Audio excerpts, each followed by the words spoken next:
भारत में 7,13,000 वर्ग किलोमीटर में जंगल क्षेत्र है, वन क्षेत्र है और इस पर 25 करोड़ लोगों की आजीविका सीधे तौर पर इस जंगल क्षेत्र पर निर्भर करती है और इन 25 करोड़ में से 10 करोड़ ऐसे लोग हैं जो आदिवासी हैं, ट्राइबल हैं। ये पूरी तरह से जंगल पर आश्रित है। लेकिन जंगल का दायरा है वो खतरे में है क्योंकि यहाँ पर कुछ ऐसे जहरीले जो झाड़ियाँ हैं उनके कारण जंगल के पेड़ों की संख्या कम हो रही है और वनस्पति जो क्षेत्र है, चराई के लिए जो क्षेत्र है, चारागाह है, वो घट रहा है। इससे पशु संपदा है भारत की लगभग 40 करोड़, उनके लिए भी पर्याप्त मात्रा में चारा उपलब्ध नहीं हो पाता। इसलिए भारत का जो पशु संपदा है उस पर भी एक तरह से संकट है। तो ये लोगों की आजीविका है जो वन क्षेत्र पर निर्भर है, वो कैसे बचाई जाए, कैसे चारागाह है उनको सुरक्षित रखा जाए, उनका विस्तार किया जाए। ये एक मिशन के तौर पर अभी कुछ लोगों ने लिया है और एक संस्था बनाई है, प्रकृति फाउंडेशन। प्रकृति फाउंडेशन जो जंगल पर आधारित लोग हैं उनकी आजीविका बचाने के लिए, उसको और बेहतर बनाने के लिए काम कर रही है और चारागाह है उनको बेहतर बनाने के लिए काम कर रही है। ठीक उसी तरह जैसे फ्रीडम ऐप लोगों की आजीविका के लिए उनको नए स्किल सिखा रहा है, उनको बेहतर ढंग से नए तरीके से बिजनेस के आइडियाज़ बता रहा है, खेती की नई टेक्नोलॉजी सिखा रहा है। ठीक वैसे ही प्रकृति फाउंडेशन भी अब लोगों को आजीविका उनकी कैसे सुरक्षित रहे, कैसे सस्टेनेबल डेवलपमेंट हो, वन क्षेत्र बहुत बेहतर बने, इस पर काम कर रही है। तो ये संस्था क्या है और ये संस्था किन लोगों ने शुरू की है, ये जानना बहुत दिलचस्प है। जो कॉरपोरेट के लोग हैं, जिन्होंने अपनी कॉरपोरेट लाइफ जी है, बहुत बेहतरीन उनका जो बैकग्राउंड रहा है करियर का, वो लोग अब करियर को छोड़कर जंगल में उन्होंने डेरा डाला है। और जंगल है मध्य प्रदेश का बांधवगढ़, जिला उमरिया, गाँव है गजरा। वहाँ पर उन्होंने एक ऑफिस सेटअप किया है। जो बड़े बड़े शहर हैं उनको छोड़कर उन्होंने जंगल में अपना ऑफिस सेटअप किया है और यहाँ से प्रकृति फाउंडेशन के जरिए अपना काम उन्होंने शुरू किया है और अब आसपास के जो लोग हैं उनको जोड़कर उनकी आजीविका का महत्व और जंगल का अहमियत उनको बताने के लिए वो काम कर रहे हैं। तो चलिए आपको मिलवाता हूँ मैं श्रीनिवास से और उनसे जानते हैं कि उनका कैसे ये सफ़र शुरू हुआ और उनका जो लाइफ था वो कैसे इसमें कन्वर्ट हुआ, यानी कि जंगल में वो कैसे आगे एक कॉर्पोरेट लाइफ से कैसे वो जंगल में। हेलो सर, कैसे हैं आप? तो आपका मिशन तो बहुत अच्छा है सर।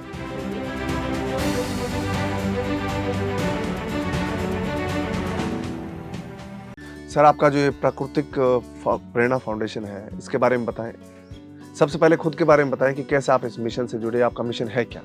मैं आईआईटी बॉम्बे से केमिकल इंजीनियरिंग किया हूँ और 1983 से मैं देखते आ रहा हूँ कि उधर का हमारे बाजू में पवाई लेक करके थे एंड पवाई लेक की एरिया जितनी थी उतना आईआईटी की एरिया थी, इतनी बड़ी थी, 500 एकड़ की थी एंड उसमें वाटर हाइसिंथ का बहुत प्रकोप चलती थी। ओके, हम जाके निकालते थे, पर अभी 40 साल हो गई है, आज तक उसका वाटर हाइसिंथ आज तक निकला नहीं है। ओके, ये हमेशा मेरे को दिल में लगती है कि आईआईटी में हमको ये नहीं बोल रहा कि कोई कंपनी में जाके कुछ बड़ा नौकरी करना ढूंढने का। ओके, ये सब करते थे लोग, बट हमारे बाजू में इतनी बड़ी समस्या थी जो हमने कभी सॉल्व करने की ट्राई नहीं किया। मैं अकेला नहीं है और 83 अभी तक 40 साल में किसी ने भी सॉल्व नहीं किया। 2001 में मैंने सोच लिया कि मैं वापस इंडिया आ जाऊंगा, कि 2021 में मैंने सोचा इंडिया वापस आ जाऊंगा और ये जंगल में को सुधारने के लिए मैं काम करना चाहता था। तो इधर आके देन मैं कैमूर में जो काम किया था तो वही याद में मध्य प्रदेश आ गए। हमारे दोस्त लोग भी थे उधर, उन्होंने बोला कि मध्य प्रदेश में आ गया तो हम भी तुम्हारा साथ हैं। तो हम मध्य प्रदेश आ गए और बांधवगढ़ देखने के लिए आए और इधर से ज़मीन देखने लग गए, इधर ही रह गए। तो ये जो आपका मिशन है, जो फाउंडेशन है, ये क्या काम कर रही है सर? हम इधर 1.5 साल से हैं जी। हम अभी जो लोगों को देखा, हमने समझने की ट्राई किया क्या चल रहा है, देखा हम 2 चीज़ के ऊपर सबसे ज़्यादा काम कर रहे हैं। एक तो क्लाइमेट चेंज, ओके, उसको कम कैसा करें ताकि फॉरेस्ट में जो लोग हैं उनको उसका इफ़ेक्ट ज़्यादा ना आए। ओके, और सस्टेनेबल लाइवलीहुड कैसा क्रिएट करें अराउंड द फॉरेस्ट, जिधर 25 करोड़ लोग रहते हैं और उसमें 10 करोड़ लोग ट्राइबल हैं। अगर वो लोग फॉरेस्ट नहीं बचा पाएंगे तो और कोई नहीं बचा पाएंगे। प्रॉब्लम हमारा ये है कि भारत देश का जो आबादी जी और भारत देश का जो डोमेस्टिक कैटल है, माने गाय बकरी सबका जो पॉपुलेशन है पूरा दुनिया में सबसे ज़्यादा है। जी ओके, और पॉपुलेशन लोगों का आबादी देखेंगे, हमारा देश सिर्फ चाइना से कंपेरेबल है। जी बाकी कोई भी देश अपना तीसरा नंबर पे आती है अमेरिका, जी जो हमारे से चौथा ही पे है पॉपुलेशन में। जी ओके, तो कंपैरिजन नहीं है। तो सिर्फ इंडिया और चाइना भी देखेंगे, हमारा पॉपुलेशन डेंसिटी 3 गुना है चाइना से। जी ओके, हमारे डोमेस्टिक कैटल की पॉपुलेशन 3.5 गुना है चाइना से। ओके, जी तो हमारे पास लैंड की शॉर्टेज है। ओके, इसमें क्या हो रही है, ज़मीन का जो डिग्रेडेशन है बहुत जल्दी हो रही है। ओके, एंड ज़मीन एक बार डिग्रेड हो गई है, उसको सुधारना आसान नहीं है। ओके, एक तरफ से हमारी ज़मीन खा रही है टॉक्सिक इन्वेसिव प्लांट्स, जो जहरीली प्लांट्स हैं, जो कोई भी जानवर नहीं खा सकते हैं, जो लंटाना, ओके, वन तुलसी और बाकी है। ओके, वो लोग ज़मीन ले रहे हैं। ओके, और दूसरी तरफ 66% ऑफ द ज़मीन जी ऑलरेडी इन्वेसिव ऑफ फॉरेस्ट का ज़मीन, तो उनको ऑलरेडी ये ले चुके हैं, ये टॉक्सिक इन्वेसिव प्लांट्स। जी ओके, तो जंगली जानवर के लिए खाने के लिए बहुत कम बचा है, इनके लिए भी खाने के लिए बहुत कम बचा है, तो सॉइल इरोजन भी चल रही है। ओके, देन उसके ऊपर हमारा दूसरी प्रॉब्लम ये चल रही है कि फॉरेस्ट फायर, जो लोग महुआ का जो फूल कलेक्ट करने के लिए जाते हैं समर में, वो लोग उस टाइम पे पत्ते बहुत गिरते हैं। ओके, एंड डेसिडुअस फॉरेस्ट है करके, जब पत्ते गिरते हैं, वो पत्ते को साफ करने के टाइम पे एक तरफ करते हैं और हवा से पत्ता वापस ना आए, और दूसरा जब वो लोग महुआ का फ्लावर को उठाते हैं, उस टाइम पे उनको कोई जंगली जानवर अटैक ना करे, इसलिए पत्ते जलाते हैं। एक बार पत्ते जलाते हैं, ये पत्ते से जो आग है वो जाती है लंटाना और बाकी जो इन्वेसिव प्लांट्स हैं, वो भी इसी टाइम पे सूख के खड़ा रहता है कि आग जैसा आई है, वो अंगार इतना जल्दी पकड़ लेती है एंड वो हर जगह फैला देते हैं वो लोग। एंड ये लंटाना जैसा जो इन्वेसिव प्लांट्स हैं, वो आजकल क्रीपर्स बन गए हैं, झाड़ के ऊपर तक चला जाता है। तो उसमें क्या होता है, जो आग है ऊपर तक, झाड़ के ऊपर तक जला के जाके झाड़ को नष्ट कर देती है। अगर आप मई जून में इधर आए हैं, आपको लगेगा कि ये श्मशान है, ये पूरा जंगल श्मशान हो गया। इसमें चिड़िया मरते हैं, जानवर मरते हैं, माइक्रो ऑर्गेनिज्म मर जाते हैं। ओके, एंड सब चीज़ का जानवर मरते हैं। तो ये सही नहीं है, तो ये सस्टेनेबल नहीं है उन लोग जो कर रहे हैं। तो उनका लाइवलीहुड में सस्टेनेबल एंगेजमेंट कैसा हो, दैट उनको जंगल भी बचाएं और उनका भी आमदनी हो, इसके ऊपर हम काम कर रहे हैं। तो सर, आप कैसे लोगों को कनेक्ट कर रहे हैं, क्योंकि जंगल का जो अगर बचाना है, जंगल में कुछ इम्प्रूवमेंट करना है, तो जो वहाँ रहने वाले आदिवासी हैं, लोग हैं, उनके साथ कनेक्ट बहुत ज़रूरी है। उनके साथ हम कनेक्ट करने के लिए पहले जब हम आए थे, उनका बच्चों को पढ़ाते थे और पढ़ाते हैं अभी भी, और उनको उनका सेफ्टी के लिए अभी शौचालय के लिए सब लोग बाहर जाते हैं इस जंगली क्षेत्र में, और हमारे गांव में भी टाइगर्स लेपर्ड मूवमेंट रहती है हमेशा। तो उनको थोड़ा सेफ रखने के लिए उनको सोलर लैंप्स डिस्ट्रीब्यूट कर रहे हैं। हमने ऑलरेडी 2 गांव में डिस्ट्रीब्यूट कर चुके हैं। ओके, ताकि उनका थोड़ा सेफ्टी बढ़े।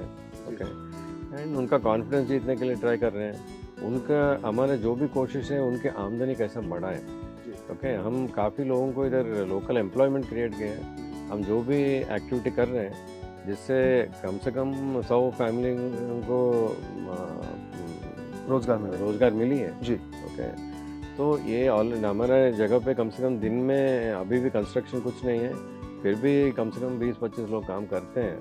तो कंस्ट्रक्शन रहता है तो पीक में रहते हैं, बट नहीं तो भी उनको इतना लोगों को हम एम्प्लॉयमेंट तो देते हैं रेगुलरली। तो तो जिससे थोड़ा गुडविल है, और उन्हीं को साथ हम कुछ ट्राइबल कोऑपरेटिव भी बना रहे हैं। तो ट्राइबल कोऑपरेटिव के साथ जंगल भी कैसा प्रोटेक्ट करें, और और तो उनका सर आपका आमदनी जो कैसे बढ़ाएं, फाउंडेशन इसी है को इसका कुछ ऑफिस काम आपने करें। बांधवगढ़ जो मध्य प्रदेश का है और जिला उमरिया है, गांव गजरा, यहाँ पर सेटअप किया। तो इसके पीछे क्या मकसद है? आप पहले कॉर्पोरेट लाइफ में रहे हैं, बहुत लंबा आपका एक्सपीरियंस रहा, तो उसके बाद कॉर्पोरेट लाइफ से सीधा आप जंगल में घर यहाँ पर बना ऑफिस सेटअप किया, जबकि इसका मिशन एक काफ़ी बड़ा है। हमको लगता है कि मिशन ये गजरा और बांधवगढ़ का नहीं है जी ये मामला है पूरा देश का है। ओके, पूरा सेंट्रल इंडिया का फॉरेस्ट को कैसे बचाएं। अगर हम इसका टेक्नोलॉजी और प्रोसेस सिस्टम्स एस्टेब्लिश करें, जी ये अकेला भारत अकेला नहीं है जो इन्वेजिव प्लांट से सता रही है। जी ओके, उनको हमारे 60 देश हैं, एशिया, अफ्रीका, ऑस्ट्रेलिया, जी सभी में ये तकलीफें हैं ये प्लांट्स का और जंगल खराब होने, नष्ट होने का। तो हम पहले इधर बांधवगढ़ का नाम सब लोग सुनते हैं, इसलिए हमने बांधवगढ़ आए थे और इधर की जगह अच्छा लग गई, लोग अच्छा लगे हमको, हम इधर रुक गए। हमारे साथी लोग जो हैं जो ज़मीन दिखाए, तो इसी की वजह से इधर आ गए हैं। हमको पता है कि इधर हमारा जो मिशन है ये सिर्फ बिगिनिंग है। जी हमारा सोच है पूरा दुनिया का, ये जंगल सुधारेगा तो कार्बन कंटेंट, कार्बन एब्जॉर्प्शन बढ़ेगी। जी ओके, हमको लगता है कि हमने जो रिसर्च किए हैं इधर आने के बाद, तो हमने देखा जो इन्वेजिव प्लांट्स हैं ये सिर्फ 3 से 15% कार्बन एब्जॉर्प्शन करते हैं, कार्बन डाइऑक्साइड एब्जॉर्प्शन करते हैं जी 3 से 15%, काफ़ी कंपेयर टू रेगुलर फॉरेस्ट, तो ये काफ़ी लो है। ओके, ना घास उगने देते हैं ना किसी को उगने नहीं देते हैं। तो ये इनको अगर वापस रेगुलर फॉरेस्ट में कन्वर्ट कर सकें, तो भारत देश का जंगल में हर एक साल minimum 550 million tons of carbon dioxide absorb कर सकते हैं। ये सिर्फ ये 20% देश का कार्बन डाइऑक्साइड एमिशन का इक्विवेलेंट है, इतनी बड़ी। अगर इसको हम कार्बन क्रेडिट में कन्वर्ट करेंगे, ओके, जो हर एक बड़े कंपनी बोल रहे हैं, कंसल्टिंग फर्म मैकेंजी एंड बाकी सब लोग, 20 से $40 तक ये मिनिमम लो रेंज है। कुछ लोग $80 के भी प्रिडिक्ट कर रहे हैं। अगर 20 से $40 माने $30 भी पकड़ लीजिए, तो ये $15 बिलियन का मार्केट है। $15 बिलियन इज 1,20,000 करोड़। आप वो सोचिए, उसमें से मेजॉरिटी ऑफ पैसा इधर का लोकल का आदिवासी लोकल लोगों को, जो फॉरेस्ट के डेवलपर्स को मिल सकती है। ओके, जिससे उनका ज़िंदगी में कितना सुधार आ सकती है। एक तो लंटाना और बाकी टॉक्सिक इन्वेजिव प्लांट्स है, दूसरा सबसे बड़ा दुश्मन है लोगों का आग से जंगल लगाने, फायर लगाने का, बिकॉज कंट्रोल करना आसान नहीं है, एक बहुत ही मुश्किल है। और फॉरेस्ट गार्ड्स भी बहुत कम रहते हैं। ओके, उनको संभव नहीं है। तो हमको कुछ नया तरीका निकालना पड़ेगा जिससे हम सब, फॉरेस्ट गार्ड हमारे साथ ही हैं, हमारे फॉरेस्ट को बचाना भी हमारा भी कर्तव्य है, हम सब मिलके कुछ काम करना चाहिए, ये हमारा सोच है। और दूसरा और एक चीज़ बोलना चाहता हूँ, अभी जो जितना जल्दी घास का ख़त्म होते जा रही है हमारे ये क्षेत्र में, हमारा जो लैंड देखेंगे हर जगह घास दिखता है आपको। ओके, घास 8-10 फीट तक भी जाती है आराम से। तो अभी क्या होता है, घास जो छोटा छोटा होते ही लोग जंगली बहुत शूट का लेवल पे हर एक जानवर खाना चाहता है।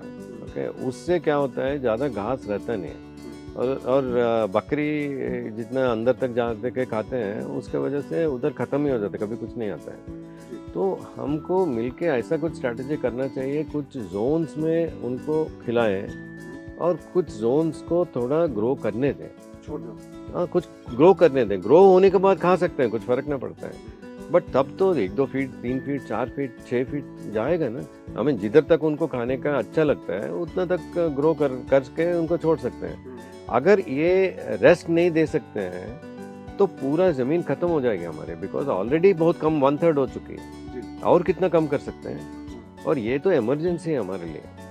तो आप अभी पिछले कितने टाइम से लगे हुए और क्या कहना चाहेंगे लोगों से जो खासतौर से जंगल के आसपास के हैं? हम सब मिलके जंगल को सुधारीकरण कर सकते हैं, जिससे उनको आप सबको फ़ायदा मिलेगा और जंगल का पूरा नया इकोनॉमी जो आप तक कोई नहीं देखा वैसा हम डेवलप कर सकते हैं, जिससे आपका फ़ायदा सबसे ज़्यादा रहेगा और देश का भी फ़ायदा रहेगा। और ये क्लाइमेट चेंज से जो लोगों को असर पड़ रही है, ज़्यादा पड़ने वाला है आगे आने वाला टाइम पे, उनका असर भी हम कम कर सकते हैं। ये हमारा विचार है। तो आपने फ्रीडम प्लेटफॉर्म पे अपनी बात रखी सर, आपको बहुत शुभकामनाएं। आपका जो मिशन है वो कामयाब हो और आप जो काम में लगे हैं वो बहुत बड़ा काम है, उसको आप करिए। Thank you. Thank you very much. Thank you.